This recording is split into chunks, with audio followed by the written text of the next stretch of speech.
check. So I had something significant happen in my life a few weeks ago, a reunion with a youth group I spent my last 2 years of high school with. I got a best friend out of the deal and followed my girlfriend, a cool girl I met at this youth group, followed her to Winthrop University where I met my wife and some of my other best friends. Lots of good coming out of my time in this community. But this doesn't even scratch the surface of good, honestly. I'll get back to that in a second. So many of you know that I also point back to my younger days in youth groups and churches that really, and I mean really, messed me up.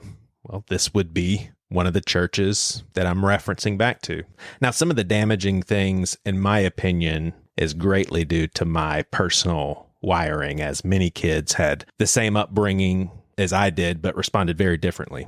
But for me, my experiences in these churches had devastating effects well into adulthood. Some of these effects, I believe, contributing to my mental health crisis in 2019. So at this reunion, it was so good to see so many people I love and care about after all these years. It was almost like a perfect night. And then the youth pastor said something, nothing that would raise the eyebrows of most Christians, but something that kind of triggered some of that unhealthy theology, some of those memories of acquiring that theology. I was totally fine. I didn't skip a beat, but I was thrusted into a dichotomy I've been thinking about ever since. So back to all the good I received from these seasons of community with these folks 30 years ago. They love me deeply. We all have some of the same reference points in our lives, overlapping contexts that only we know. That keeps us connected, but mostly it's the love. I love these people and they love me. And I was hurt so greatly during the seasons with this church and the one before. I've cried many tears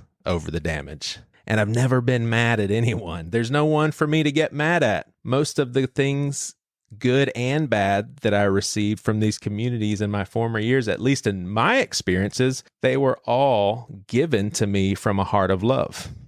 Even the damaging beliefs I acquired, people taught me out of love. We all shared true love. And I thought, the irony that during that time, a season I will always point back to with fondness, and maybe, and unfortunately, even more impactful, I'll point back to the serious setbacks in life I endured at the hands of those seasons in those circles. And love still found its way. It lasted through that whole season and continues on to this day. A few days later, I saw my youth pastor on a jogging trail. We stopped and exchanged words.